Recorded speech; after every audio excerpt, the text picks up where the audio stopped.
সেই হামজার header, brave new Bangladesh.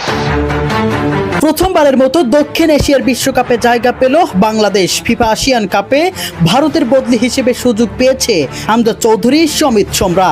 আগামী 14 সেপ্টেম্বর থেকে 4 অক্টোবর 14টি দেশ নিয়ে 2 বিভাগে এবং 2 ভেন্যুতে হবে ফিফা এশিয়ান কাপ। ভারতের নাম প্রত্যাহারের পরেই খুলে গেল বাংলাদেশের সামনে বড় এক সুযোগ।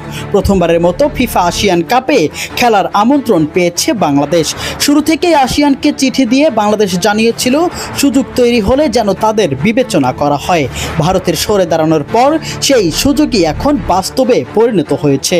আমন্ত্রণ পাওয়ার পর বুধবার বিকেলে জরুরি অনলাইন সভা ডাকে বাফুফের জাতীয় দল ব্যবস্থাপনা কমিটি। সবাই একটাই প্রশ্ন ছিল, সেপ্টেম্বর উইন্ডোতে 4 জাতির টুর্নামেন্ট আয়োজন করা হবে নাকি মর্যাদার ফিফা এশিয়ান কাপে খেলবে বাংলাদেশ? সিদ্ধান্ত নিতে খুব বেশি সময় লাগেনি। সর্বসম্মতিক্রমে এশিয়ান কাপে খেলার সিদ্ধান্ত নেয় বাফুফে, অর্থাৎ হামজাদের জন্য সেপ্টেম্বরে ফিফা ফ্রেন্ডলি আয়োজনের যে পরিকল্পনা ছিল, এখন সেই পরিকল্পনা থেকে সরে আসতেই হবে।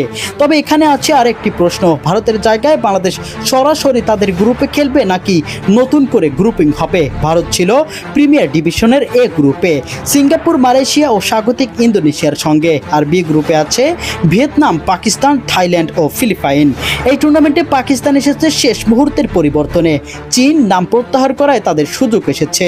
এদিকে আগামী 14 সেপ্টেম্বর থেকে 4 অক্টোবর পর্যন্ত 14টি দেশ নিয়ে অনুষ্ঠিত হবে ফিফা এশিয়ান কাপ। প্রিমিয়ার ডিভিশনের ম্যাচগুলো হবে ইন্দোনেশিয়ায়, আর চ্যালেঞ্জিং ডিভিশনে Hong Kong, Myanmar, Brunei, Cambodia, Laos ও পূর্ব তিমুর অংশ নেবে সেই পর্বের আয়োজক হংকং। সবচেয়ে গুরুত্বপূর্ণ বিষয় হলো ভারতের জায়গায় বাংলাদেশ এখন শুধু একটি টুর্নামেন্ট খেলতে যাচ্ছে না, বরং প্রথমবারের মতো দক্ষিণ এশিয়ার বাইরে নিজেদের ফুটবলকে বড় মঞ্চে তুলে ধরার সুযোগ পাচ্ছে। আমজাদ চৌধুরীদের সামনে এখন নতুন চ্যালেঞ্জ। এই সুযোগকে কতটা ইতিহাসে পরিণত করতে পারে বাংলাদেশ, সেটাই এখন দেখার বিষয়।